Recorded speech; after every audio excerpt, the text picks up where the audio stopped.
thank you for hearing Senate Bill 240. We're trying to bring attention to the crisis in regard to testicular cancer. Affects young men most generally between ages 17 and 34, and it is a real health crisis. I think the bill is on the agreed bill list, so hopefully, that's not going to be a problem. I have told the representatives from the Pediatric Society that I will hold the bill on second reading while we work through some issues, so I wanted to clarify that as well. But I've asked Asa to come today and tell his own story about why this bill is so important to all of us, and so I'm going to turn it over to Asa Newell. Ladies and gentlemen, thank you for being here today. Before I begin, I'd like to share a statistic with you. 1 in 250 young males and men in our lifetime will be diagnosed with testicular cancer. On September 11th of 2020, I was 17 years old. I was starting my junior year of high school. I was playing sports. I was active in different clubs such as FFA, and I was diagnosed with testicular cancer. Instead of being able to go to school and worry about my next class or worry about the next test, I was worrying about my next CT scan and my next chemotherapy treatment. When I was diagnosed, I was what was thought to be a stage 1, and after a radical orchiectomy, which is the removal of the right testy, and several CT scans, it was found that the cancer had traveled to my liver and kidneys. I had several smaller tumors in my abdomen, as well as multiple in my lungs and one behind my heart. For over a year, I had been experiencing the signs and symptoms of testicular cancer, but because of the lack of information and education in our school systems, as well as public knowledge, I did not realize that I was facing stage 3 testicular cancer now. And I was very blessed after finding out that I had stage 3 testicular cancer to have the parents I have, because they were able to take off work for 4 months, and instead of being the banker and the administrator at a college that they are, they became 24-hour caregivers to me. I moved to Indianapolis with my parents in October of 2020, and we lived there until January of 2022.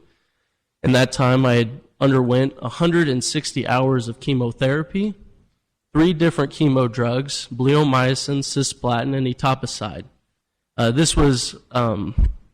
This was made by Dr. Einhorn of Indiana University, and it has a 95% cure rate. The most important thing, though, about testicular cancer is that if caught early in stage 1, it has a 99% cure rate without the need of chemotherapy. Chemotherapy with me ravaged my body. I was unable to walk by the end of it. It had destroyed my muscle mass. I have heart issues now, and I'm at a higher risk for a heart attack earlier on. Not only that, but young men who undergo all three rounds of this treatment have to be cautious because they're at a 24% higher rate of health issues later on in life. And, I'm not a doctor. I'm not some medical genius, but what I can tell you is that I'm a survivor. And to have more education in our school systems and more public knowledge, and to get the conversation rolling about testicular cancer will save more lives than we can possibly imagine later on down the road. Another thing I would really like to touch on is that whenever I was diagnosed, I decided I wanted to bring awareness to this disease that I have, because before I was diagnosed, I didn't really know what testicular cancer was. And thankfully, because of my spreading of awareness in my Facebook page, it's called Asa Newell Kicking Cancer One Ball at a Time, I was actually able to convince 3 young men from my area to go to a local medical professional, and they were diagnosed in the first stages of testicular cancer and are still doing great to this day. I know that I look to be a healthy young individual, But 3 years ago, around this time, I still had no hair. I was still trying to reteach myself how to walk correctly. I couldn't play the sports I loved, and I couldn't be who I used to be, mentally, physically.